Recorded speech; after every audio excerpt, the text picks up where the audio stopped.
Okay అన్నట్టునా. Media మిత్రులందరికీ నమస్కారం. నా పేరు హుసేన్ అలీషా. నేను వైఎస్ఆర్ కాంగ్రెస్ పార్టీ నుండి 36వ డివిజన్ నుండి కార్పొరేటర్గా గత ఎన్నికల్లో ఎన్నికయ్యాను. నిన్న వైఎస్ఆర్ కాంగ్రెస్ పార్టీ జిల్లా అధ్యక్షుల వారు నన్ను, నాతోటి కార్పొరేటర్ 19వ డివిజన్ కుట్టి రాయల్ని పార్టీ నుండి సస్పెండ్ చేస్తున్నట్లు ఉత్తర్వులు జారీ చేశారు. మా ఇద్దరితో పాటుగా మరో 22 మందిని సస్పెండ్ చేశారు. అయితే దానికి గల కారణం మనం చూస్తున్నట్లయితే తెలుగుదేశం పార్టీ కండువా కప్పుకున్నారని, తెలుగుదేశం పార్టీలోకి వెళ్ళిపోయారని 24 మందిని సస్పెండ్ చేశారు. ఇందులో నా పేరు, కుట్టి రాయల్ గారి పేరు ఉండడం చాలా ఆశ్చర్యకరంగా అనిపించింది. వెంటనే జిల్లా ఆఫీసులో కూడా మాట్లాడడం జరిగింది. పార్టీ వాళ్ళందరూ ఏమన్నారంటే, ఇది మీ నియోజకవర్గ ఇన్ఛార్జ్ ఎవరైతే విజయానందరెడ్డి గారు ఉన్నారో వాళ్ళు ఏదైతే పేర్లు ఇచ్చారో వారిని మాత్రమే సస్పెండ్ చేయడం జరిగిందని చెప్పేసి అన్నారు. అయితే దాదాపుగా 22 మంది వైఎస్ఆర్ కాంగ్రెస్ పార్టీ నుండి టీడీపీలోకి వెళ్ళిపోయిన మాట అయితే వాస్తవమే. కానీ నేను కానీ, కుట్టి రాయల్ అనే వ్యక్తి కానీ మేము ఇప్పటికి కూడా వైఎస్ఆర్ కాంగ్రెస్ పార్టీలోనే నిన్నటి వరకు కూడా కొనసాగాము. మేము ఎక్కడ కూడా తెలుగుదేశం పార్టీ కండువా కానీ, జనసేన కండువా కానీ, వేరే ఏ ఇతర పార్టీ కండువా కానీ కప్పుకోలేదు. ఏ పార్టీలో కూడా వెళ్ళలేదు. ఇదంతా కేవలం ఏమంటే విజయానందరెడ్డి వైఎస్ఆర్ కాంగ్రెస్ పార్టీలో ఎవరైతే కష్టపడి పనిచేస్తూ ఉన్నారో అలాంటి వాళ్ళకి స్థానం లేకుండా చేయాలా అనే ఒక దురుద్దేశంతో మమ్మల్ని పార్టీలో నుంచి అక్రమంగా సస్పెండ్ చేయడం జరిగింది. విజయానందరెడ్డి గారు గత 2 రోజుల క్రితము కొంతమంది కార్పొరేటర్లతో రహస్యంగా భేటీ అయ్యి నేను ఆ పార్టీలో ఉన్న వాళ్ళతో మాట్లాడేశాను, మీరందరూ కూడా టీడీపీలోకి వెళ్ళండి అని చెప్పేసి అన్నారు. దగ్గరుండి పంపించేసింది విజయానందరెడ్డినే. వెళ్ళిపోయిన తర్వాత వీళ్ళందరూ వైఎస్ఆర్ కాంగ్రెస్ పార్టీ నుంచి వదిలి వెళ్ళిపోయారు, వీళ్ళను పార్టీ నుండి సస్పెండ్ చేయమని చెప్తా అనేది కూడా విజయానందరెడ్డినే. అంటే పార్టీలో ఎవరు ఉండకూడదు, పార్టీలో ఈయన మాత్రమే ఉండాలని చెప్పేసి ఈయన ఈ విధంగా వ్యవహరిస్తూ ఉన్నారు. అందులో బాగా ముఖ్యంగా మనం చూస్తున్నట్లయితే ఒక సర్పంచ్గా కూడా గెలవని వ్యక్తిని తీసుకొని వచ్చేసి పార్టీ వాళ్ళు ఇక్కడ పార్టీకి కష్టపడే మా నెత్తిపైన విజయానందరెడ్డి అనే వ్యక్తిని తీసుకుని వచ్చి పెట్టేశారు. విజయానందరెడ్డి ఇప్పుడు గత ఎన్నికల్లో మనం ఓడిపోవడానికి ప్రధాన కారణం ఏంటంటే విజయానందరెడ్డిని క్యాండిడేట్గా పెట్టడమే ముఖ్య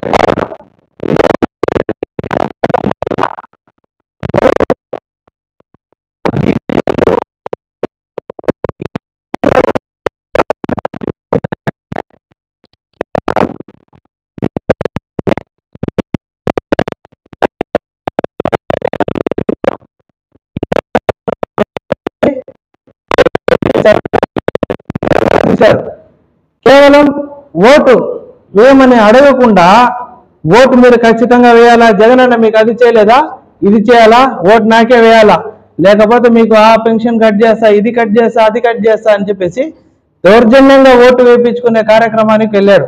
కాబట్టి ప్రజలందరూ ఇది గమనించి ఆయనకి ఈరోజు ఓటు అనేది వేయలేదు. లేకపోతే ఈయన కరెక్ట్గా ఉండేనంటే ఈరోజు చిత్తూరు నియోజకవర్గంలో పార్టీ అనేది ఖచ్చితంగా గెలిచి ఉంటుంది. అది కాకుండా చిత్తూరు నియోజకవర్గంలో ఇలాంటి అభ్యర్థి అంటే 175 నియోజకవర్గాల్లో అత్యంత ట్రోల్ అయిన వ్యక్తి ఈ రాష్ట్రంలో ఎవరైనా ఉన్నారంటే అది కేవలం విజయానందరెడ్డి మాత్రమే. మనం చూసాం అన్ని సాక్షి పత్రిక, ఇది ఆంధ్రజ్యోతిలో కానీ, ఈనాడులో కానీ, వేరే పత్రికల్లో, పేపర్లో, వీటన్నిటిలో చూస్తే ఎర్రచందన స్మగ్లర్ అని చెప్పేసి రకరకాలుగా చూపించారు. అది కాకుండా ఎన్నికల ప్రచారంలో వెళ్ళేటప్పుడు ఈయన చుట్టుపక్కల ఎవరైతే కొంతమంది వ్యక్తుల్ని పెట్టుకున్నారో 100కి 25 రూపాయలు వడ్డీ, 15 రూపాయలు వడ్డీ ఇచ్చి ప్రజలను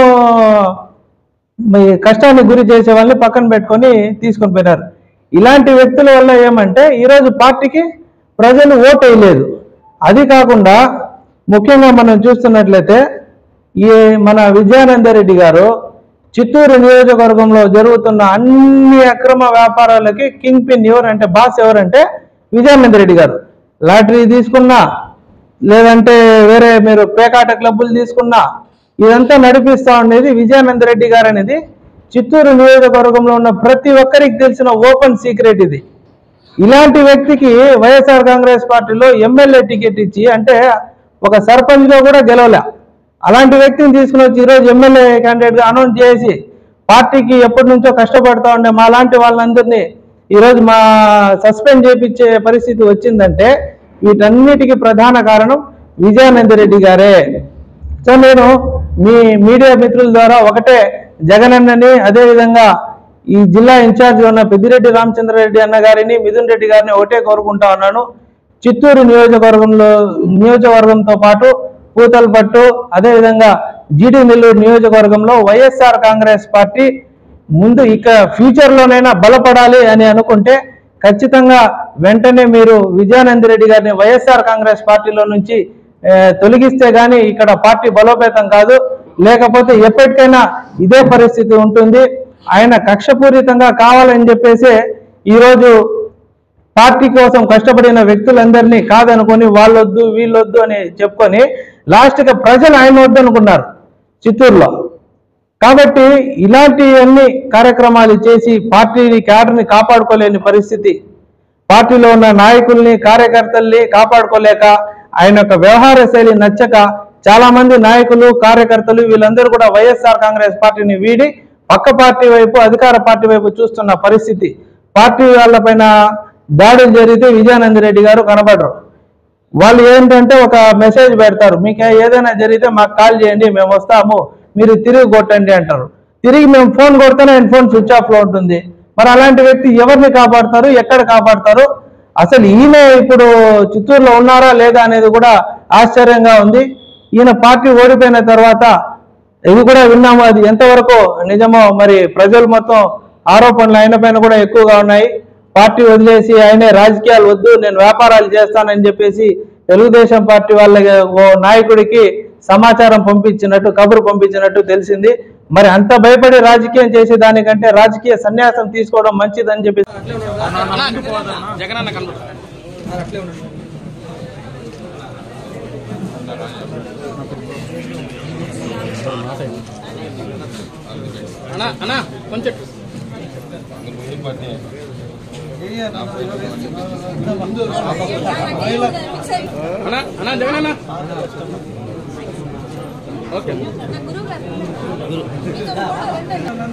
రాజకీయాలు ఏ విధంగా మాట్లాడిపిస్తారు. ఓకే అక్క, ఓకే వస్తుందనా, ఓకే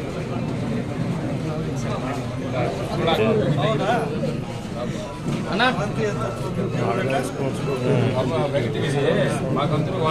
అన్నా చూడండి,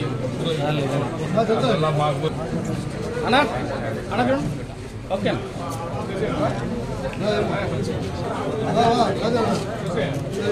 ఓకే అన్నా అన్నా ఓకే అన్నా అన్నా అక్క చూడండి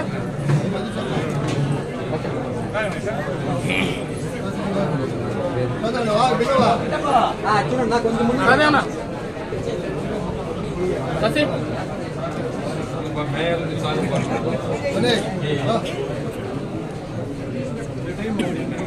అన్నా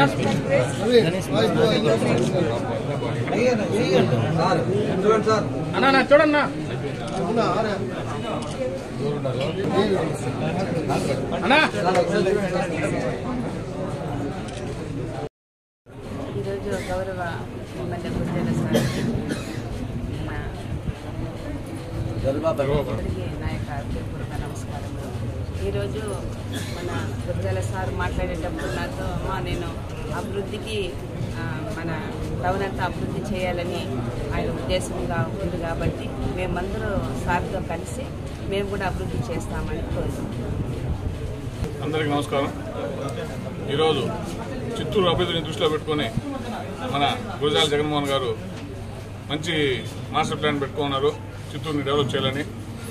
అతని దృష్టి అంతా నేను 25 ఏళ్ళ ముందు చూసిన చిత్తూరు లాగానే ఉంది రాజేష్. ఇది దీన్ని ఏదో విధంగా ఖచ్చితంగా డెవలప్ చేయాలి. చుట్టుపక్కల ఉన్న వేలూరు, తిరుపతి ఎంతో అభివృద్ధి చెందింది, మన చిత్తూరు చాలా వెనుకబడి ఉందని చాలా బాధపడుతూ చిత్తూరుని అభివృద్ధి చేయాలని దృఢ సంకల్పంతో ఉన్న మన ఎమ్మెల్యే గారి ఆశ నెరవేర్చాలనే కాన్సెప్ట్తో మా అందరూ అతనితో కలిసి చిత్తూరు డెవలప్మెంట్ కోసం కష్టపడుతూ పార్టీలో చేరి మన సీఎం గారి దగ్గర కానీ లోకేష్ బాబు దగ్గర కానీ చిత్తూరు కావాల్సిన ఫండ్స్ గురించి అందరూ కలిసికట్టుగా పోరాడి ఫండ్స్ తెచ్చుకొని చిత్తూరు డెవలప్ చేయాలనే ఉద్దేశంతో మన ఎమ్మెల్యే గారి సమక్షంలో ఈరోజు దొరబాబు సమక్షంలో ఈరోజు పార్టీలో చేయడమైంది. మా సంకల్పం నెరవేరాలని ఆ దేవుని కోరుకుంటూ అవకాశం నమస్కారం.